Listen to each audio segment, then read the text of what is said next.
Hello students, today we will see how accounting entry is done in case of GST. You perhaps all know GST. It is the short form for goods and services tax. So removing all the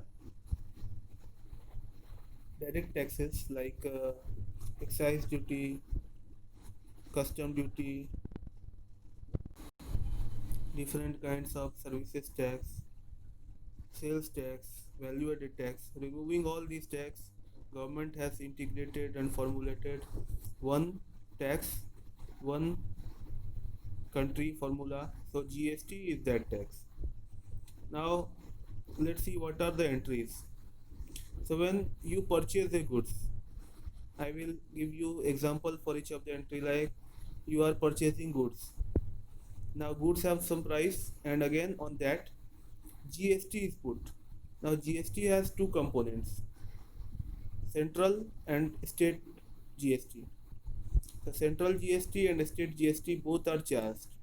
Both are equal and both are charged at a definite percentage. Currently 5%, 8%, 18%, 28%, all these are tax slabs. So suppose you purchase a goods worth rupees 10,000 on which total GST is 12%. Then CGST will be 6% and SGST will be 6%. So 6% of 10,000 will be 600. So here purchase will be debited by 10,000. Input CGST you will write in the amount column 600, and again input SGST you will write again 600. So what will be the total amount? Total amount will be 11,200, which will be given by you by bank, or if it is a credit purchase, then you must credit the creditors. That amount will become due to him. So total payment, how much you make? You give goods price and then again CGST and SGST. Consolidating all this, you pay to the seller who is selling you goods. Now let's see for sale of goods. Now it is called, in case of purchase, it is called input CGST, because you have purchased and that good is incoming into the business as a raw material. So we call it input CGST in the books of accounts which will be maintained in a firm. So again let's see sale of, for sale of goods. For sale of goods the money will come, so bank will be debited by how much? So two sales. Now suppose you are selling goods worth rupees 10,000 and GST is 6% on that. So when you are selling a 10,000 goods, if you have seen any bill which contains GST, then you will see that amount of good is added with the amount of GST employed on that.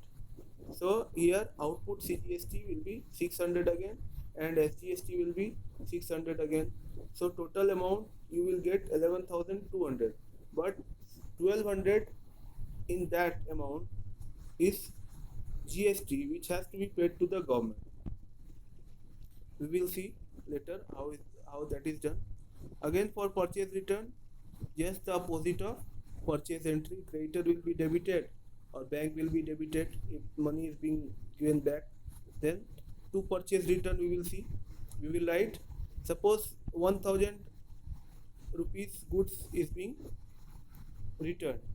So on that again you will apply the same amount of GST which you have applied while purchasing it.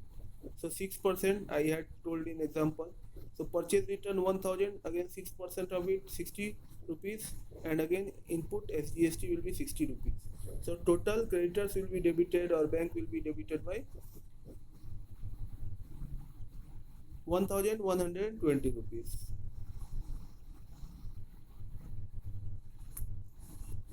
Again for sales return, just opposite of sales.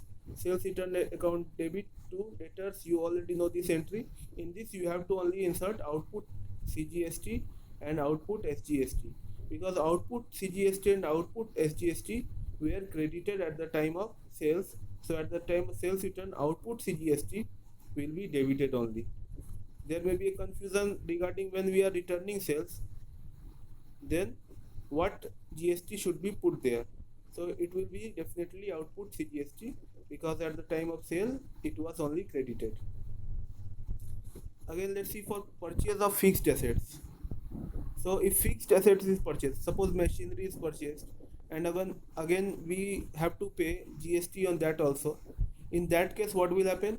Fixed assets will be debited.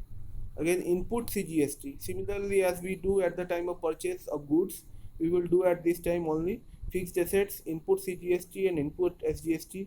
Both are expenses, so it will be debited according to normal nominal account rule. Debit the expenses and losses, so it will be debited and bank will be credited, because you all have to pay fixed asset plus input CGST plus input SGST. Again, for any expense, suppose stationery is being purchased, again on that we have to pay CGST.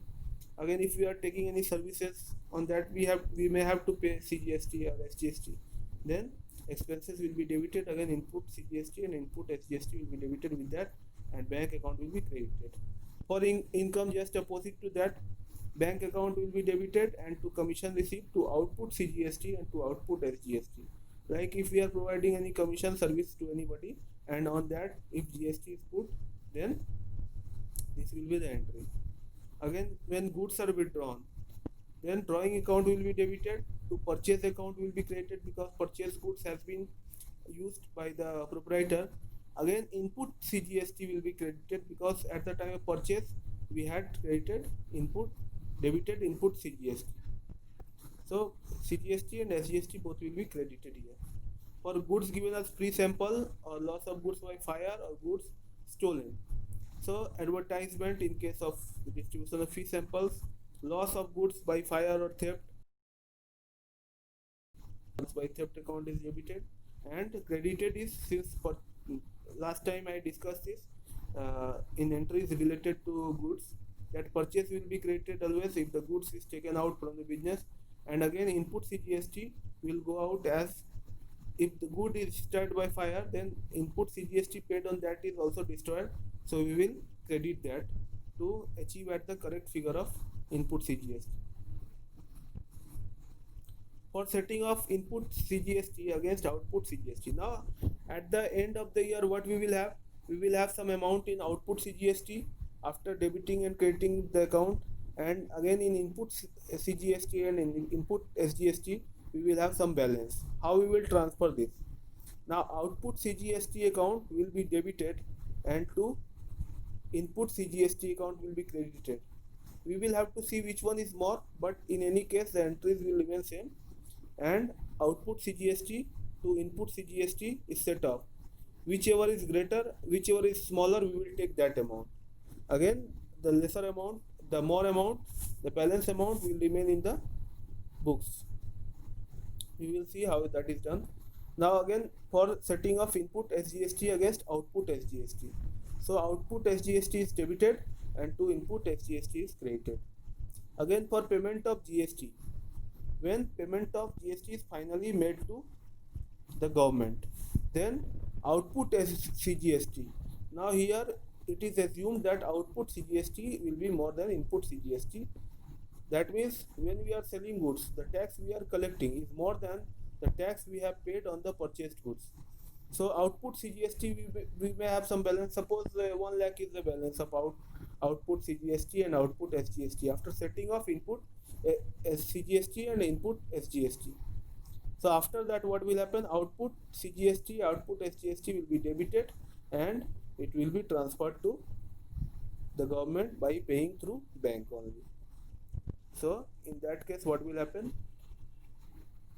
Ultimately, the account will be settled, and we have paid all the tax we have collected through sales, and from there we have subtracted all the tax we have paid while buying any good, and then whatever is the balance with us, that is a liability, and that has to be given to the government.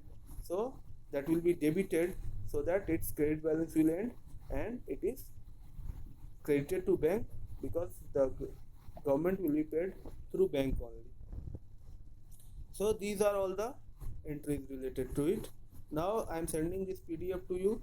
Next day in the video class, live class, I will also discuss this whole journal entry chapter, so be prepared for that. all collect your doubts, whatever are your doubts, and keep a note of that, and when we are going to be live, then share it with me. I will solve the problems, and I am also sending you one sum which you can solve regarding GST. So thanks for till then.